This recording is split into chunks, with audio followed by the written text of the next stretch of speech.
Hello, space friends. Captain Snuggles here, back in X4 Foundations. I just hit 1,000 subscribers, but as always, I'm spending way too much time on my next big research project, so that's not ready to publish yet. Luckily, I happen to have some cool footage lying around, so in celebration of hitting this milestone, I'm giving you all an unexpected sequel to Ease Against the Odds. In that video, these three destroyers and their escorts fought valiantly and overcame some serious opponents, and at the end of that testing, I wanted to see just how far I could push them. So, I located an impossible target and prepared to send them into the jaws of death, to go out in a blaze of glory. I reconfigured them into a single fleet, as shown here. As a reminder, all the destroyers are fit with 4 medium flak turrets, 2 medium dumbfire, all other turrets plasma, and a mix of Commonwealth gear in the other slots. The escorts are all fit with thermal disintegrators, and the Cobras have split flak turrets. These are not specialized anti-capital fits, they're general purpose loadouts, because that was the point of the last test. This little fleet is going up against a big Xenon force. An I, 2 Ks, 3 corvettes, and 9 fighters, with an even larger Xenon fleet waiting nearby, ready to reinforce. The Xenon have been absolutely laying waste to civilian traffic around this gate, and the E fleet is going to heroically attempt to end the massacre. I wanted to play at least a little bit smart and launch separate coordinated attacks against the 2 Ks in sequence, and then take on the I. But unfortunately, coordinated attack always seems to prioritize the enemy fleet commander, so the E fleet went after the I first. I could have micromanaged a little bit to make him fight smarter, but since this was supposed to be a desperate last stand anyway, I decided to just let the AI do what it wanted. So, everything in this video stems from that one single input. I did not issue any commands other than that one coordinated attack.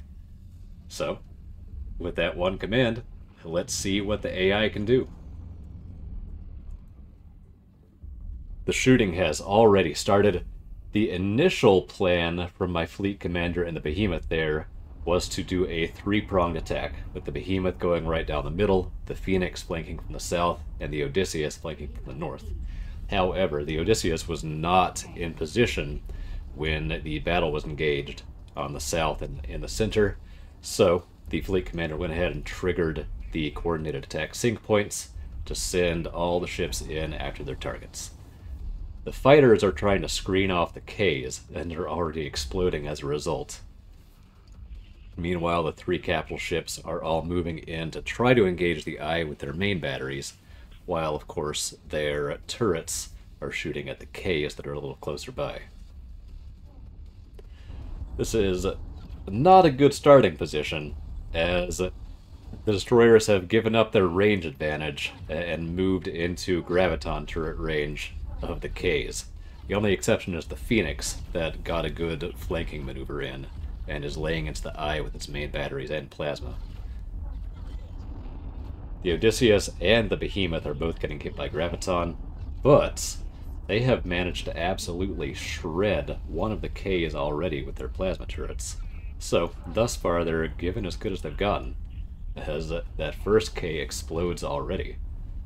So that's a nice start. Starting looking not quite as doomed as I thought it was going to be.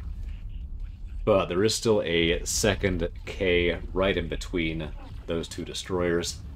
Stripped down the Behemoth's shields, and it is still looking very healthy. It's only taking flak fire and a little bit of plasma. Shields are down by about half, but the Behemoth is in way worse shape. The Odysseus is actually turning back to attempt to engage it, and is sort of raining down plasma fire from above. Oh, nope, I spoke too soon.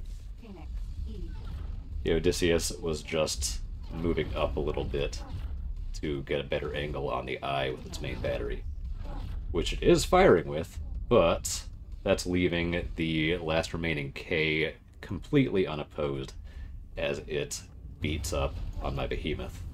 And It's looking like curtains for the fleet commander there. Now this is interesting. The fleet command passed to the Phoenix when the Behemoth exploded, and immediately the Phoenix has a better idea of how to attack. Phoenix has switched targets and is moving off towards the K, leaving the I up to the Odysseus.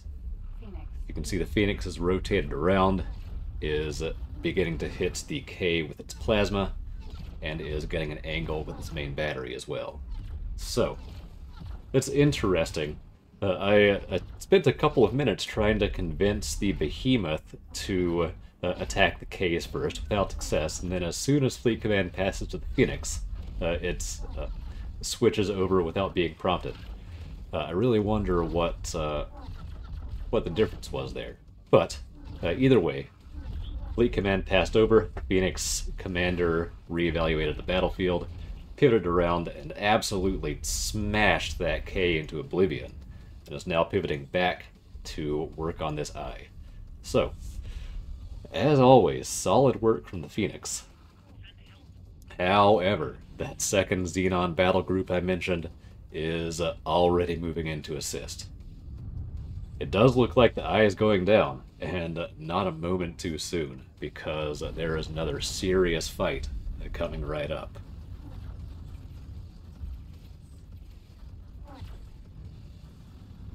The first battle group's fighters are still swarming, but the eye, the flagship, is exploding.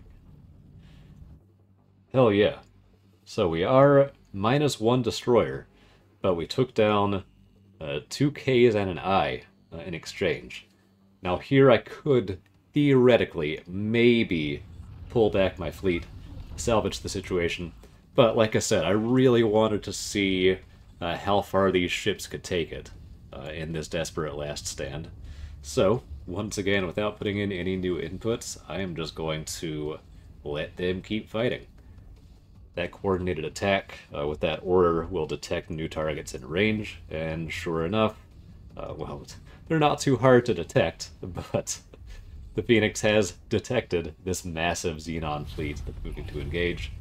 This one has even more fighter escorts. I believe it is another 4 corvettes with 12 fighters coming in. Might even be more than that. Plus 3 Ks this time, and of course the I, as always. And now we're down a destroyer, so this is pretty bad. The odds are stacked against us heavily, and our fighter escorts are doing poorly as well. I would have loved if the fighter escorts were kept a little bit closer to the capital ships, but a lot of them were set to attack. The coordinated attack order does, to some extent, pick new jobs for all the escorts and really all the ships in the fleet, but it tries to sort of semi-respect the initial configuration. So, ships that are set to attack will usually be sent off to attack things, and will only sometimes be called back to defend. Similarly, ships set to defend will usually stay back with the capital ships and only occasionally go out to attack things. So, once again, some flexibility there on the part of the fleet commander, but they do generally try to respect the configuration that the player picked. Which, unfortunately, in this case, means all the fighters are getting sent into their death, and not many are around to clear off the Xenon fighters, which are absolutely wreaking havoc on my 2 destroyers here. But, nevertheless, they are lining up firing angles on the central K here, hammering into that western K with their turrets. But you can see veteran players will recognize the terrifying sight of Ks rising above the ecliptic, moving in to attack with their most powerful firing arc, the forward and below arc.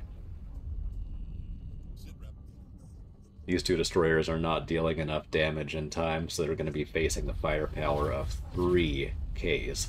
Just were not able to take one down before the Xenon got on top of them. And this is trouble. The Odysseus' shields are down. It's trying to maneuver to get out of the way. Phoenix is taking hits as well and is trying to get out, and they have now bumped into each other, which is bad news bears. Luckily, we have the relatively new physics engine, which, when things like that happen, will just casually bump one of the ships out of the way so that they can maneuver unimpeded. And once that happens, the Phoenix, with its superior speed and agility, is able to zip out of there and reposition. But the Odysseus, not so much. It's still taking heavy fire. Whole critical. Yep. Not long for this world.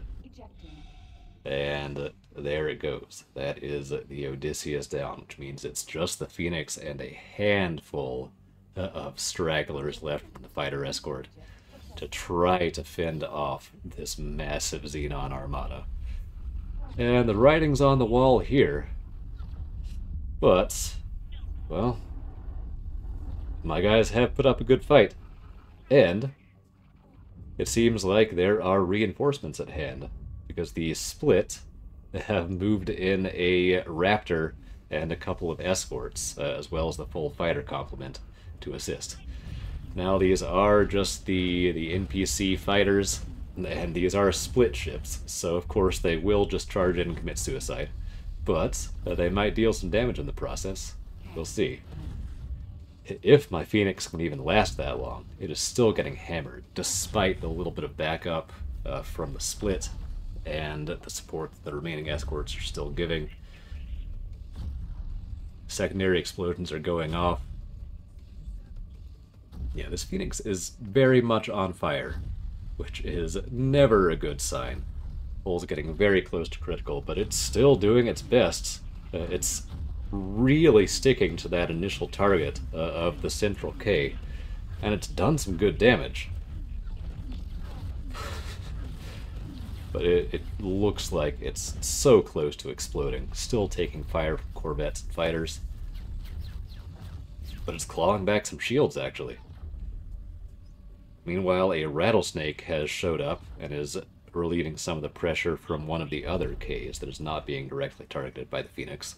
Of course, once again, it's Rattlesnake, so it will not survive very long, but it's a momentary distraction that's going to allow this Phoenix to get another really solid firing angle off on that back K there. It's got it down to about 3/4 hull. It's still not fast enough. Not dealing damage fast enough to take that thing down. Running low on missiles now, I'm sure. Might even be out. I do not see them firing. And a couple of turrets have gotten blown up by fighters. But still shooting away with at least some turrets, and if it can get an angle, it can still open up with the main battery as well. It's just the front K is body blocking for the back one. Still, thank you, Split, for eating some graviton fire. That rattlesnake has already exploded, unsurprisingly, and their fighters are dropping like flies. Hey, another rattlesnake has shown up.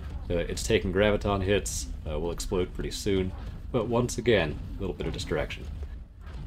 We managed to clean up one of the corvettes that's been harassing us constantly, so at least there's that.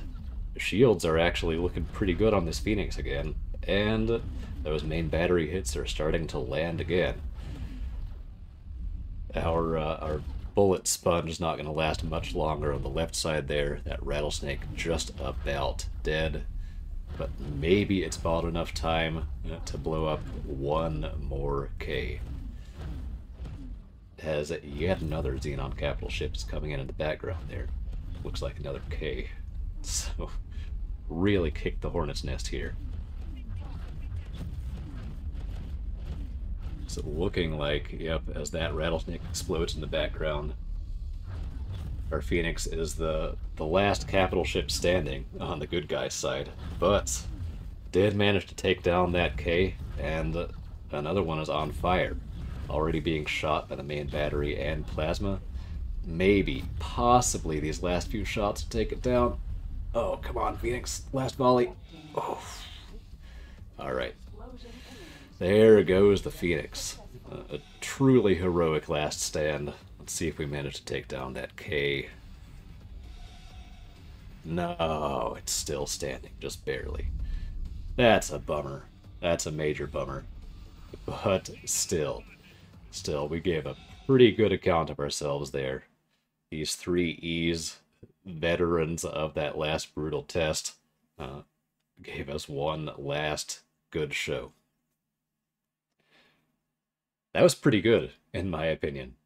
That was really pretty good. Taking down an I and 3 Ks at the cost of 3 destroyers and their escorts with just a single coordinate attack command. Could have done a lot better, like I said, if I had micromanaged, but that wasn't the point. My ships gave a good account of themselves. They went down in a real blaze of glory, and we can't really ask for much else. So, that's going to wrap it up for today. Thank you very much for watching. I hope you enjoyed. I hope you will tune in next time. And until then, this is Captain Snuggles, signing off.